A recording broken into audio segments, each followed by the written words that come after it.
நண்பர்கள் அனைவருக்கும் வணக்கம். நண்பர்களை தற்பொழுது நாம் காண இருக்கக்கூடிய பகுதியானது ஆசிரியர் நியமன தேர்வு மற்றும் பயிற்றுனர் தேர்வு பிடி பிஆர்டி எக்ஸாம் எழுதி பணிக்காக காத்து கொண்டு இருக்கக்கூடிய நமது குழு நண்பர்களின் கவனத்திற்கு.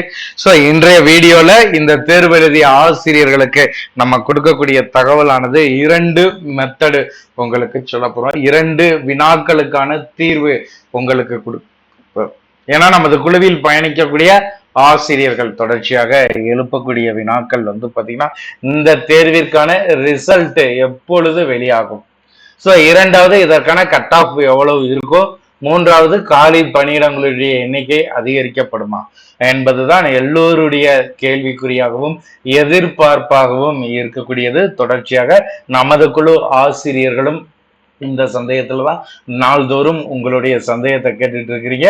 சோ நமது குழுவில் பயணிக்கக்கூடிய ஆசிரியர்களுக்கு இதை குறித்த ஒரு முழுமையான தகவலாக இந்த வீடியோ கொடுக்க போறோம்.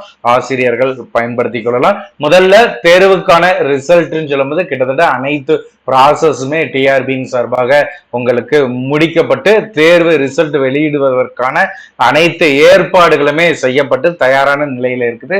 நம்மளுக்கு எலெக்ஷனோட டேட் முடிஞ்சுதான் கிட்டத்தட்ட பாத்தீங்கன்னா ஏப்ரல் கடைசி போயிடும்.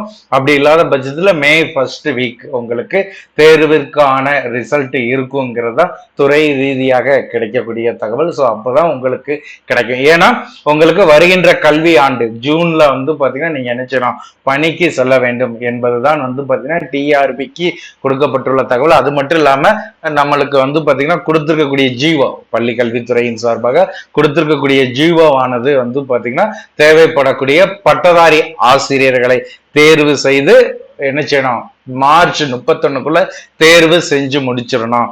அடுத்து பாத்தீங்கன்னா புதிய கல்வி ஆண்டுல அவர்கள் என்ன செய்யணும், பணிக்கு செல்ல வேண்டும் என்பதுதான் கொடுக்கப்பட்டுள்ள ஜீவோ. சோ அப்படி பார்க்கின்ற பட்சத்துல உங்களுக்கு முதல்ல ரிசல்ட் கொடுத்து மே 1க்குள்ள ரிசல்ட் கொடுத்து அடுத்து பாத்தீங்கன்னா உங்களுக்கு என்ன செஞ்சிருவாங்க, கவுன்சிலிங் கொடுத்து உங்களுக்கு சர்டிபிகேட் வெரிஃபிகேஷன் எல்லாமே முடிப்பதற்கு நாட்கள் போதுமானதாக இருக்குது. ஆகவே பாத்தீங்கன்னா நம்ம கவலைப்பட வேண்டியதுல ரிசல்ட்ங்கிறது இந்த தேதியில நம்ம என்ன செய்யலாம், எதிர்பார்க்கலாங்கிறது தற்பொழுது இருக்கக்கூடிய நிலவரம். சோ இது போக 2வது காலி பணியிடங்களுடைய எண்ணிக்கை சொல்லி பார்க்கும் பொழுது டிஆர்பியின் சார்பாக உங்களுக்கு கொடுத்திருக்கக்கூடிய பணியிடம் பாத்தீங்கன்னா டென்டேட்டிவ்ங்கிறது பாத்தீங்கன்னா நம்ம பல வீடியோக்கள்ல நம்ம நினைச்சிருக்கோம், தொடர்ச்சியாகவே உங்களுக்கு கொடுத்துட்டு இருக்கோம். மேலும் ஒரு 1000 காலி பணியிடங்கள் குறிப்பாக பாத்தீங்கன்னா ஜியாகிரபி சப்ஜெக்டா இருக்கட்டும், அதே மாதிரி பாத்தீங்கன்னா தமிழாக இருக்கட்டும், ஹிஸ்டரியா இருக்கட்டும், ஸோ இந்த பாடப்பிரிவு லாங்குவேஜுக்கு அதிகப்படியான காலி பணியிடங்கள் இருக்குதுங்கிறது தான் தற்பொழுது இருக்கக்கூடிய செய்தி.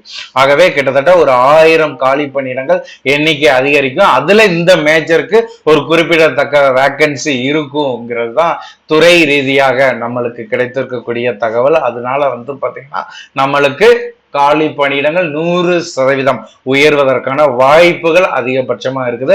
அதை குறித்த செய்திகளும் நாளுக்கு நாள் நம்மளுக்கு கிடைத்திருக்க கொண்டிருக்கக்கூடிய சூழ்நிலையில நிச்சயமாக 100% பணி உயர்வு இருக்கும், காலி பணியிடங்களுடைய உயர்வு இருக்குங்கிறதுல எந்த விதமான மாற்றமும் இல்லை.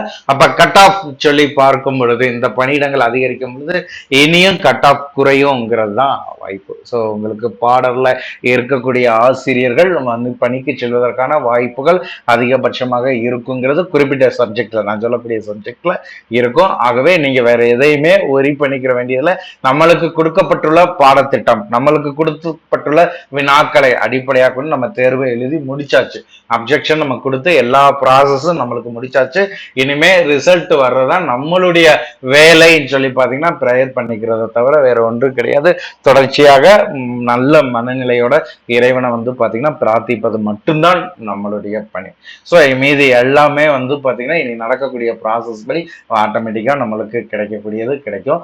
ஆகவே ஆசிரியர்கள் எந்தவித தொய்வும், எந்தவித மனக்குழப்பம், எந்த விதமான டென்ஷனும் பட வேண்டியதில்லை. ஏன்னா நம்ம பண்ண வேண்டிய அனைத்து பணிகளையுமே நம்ம செஞ்சாச்சு. இனி செய்ய வேண்டியது நான் சொன்னது மாதிரி பிரார்த்தனை, அதை செய்ய ஆட்டோமேட்டிக்கா ஒவ்வொரு ப்ராசஸும் நடந்து நம்மளுக்கான பணியிடங்கள் நம்மை தேடி வருங்கிற நம்பிக்கையோட இருங்க. ஸோ இதுதான் யூஜிடிஆர்பி தேர்வு எழுதிய ஆசிரியர்களுக்கான செய்தி. ஏன்னா உங்களுக்கு ரிசல்ட் எப்ப, அதே மாதிரி உங்களுக்கான காலி பணியிடம், ஸோ கட் ஆஃப் எப்படி இருக்குங்கிறது, இந்த கட் ஆஃபை பொறுத்த வரைக்கும் குறைவதற்கான வாய்ப்பு இருக்கும். அதுவுமே தேர்வு முடிவு வந்த பிறகுதான் ஒவ்வொரு ஆசிரியர்களுடைய உண்மையான மதிப்பெண்கள் நம்மளுக்கு தெரியும். அப்ப நம்ம ஒரு தெளிவான கட் ஆஃப் கொடுப்போம். ஸோ அப்ப இப்போதைக்கு நீங்க என்ன செஞ்சுக்கோங்க, உங்களுடைய மனநிலையை தைரியப்படுத்திக்கோங்க, இறைவனோட ஐக்கியமாயிக்கோங்க. இது நமது குழு நண்பர்களுக்காக கொடுக்கக்கூடியது. ஒவ்வொரு வாய்ப்பையுமே நீங்க பயன்படுத்திக்கோங்க. இது போன்ற பயனுள்ள கல்வி தகவல்களை நாள்தோறும் பெற்றிட சுபி குழுவை பயன்படுத்திக் கொள்ளுங்கள். நன்றி நண்பர்களே.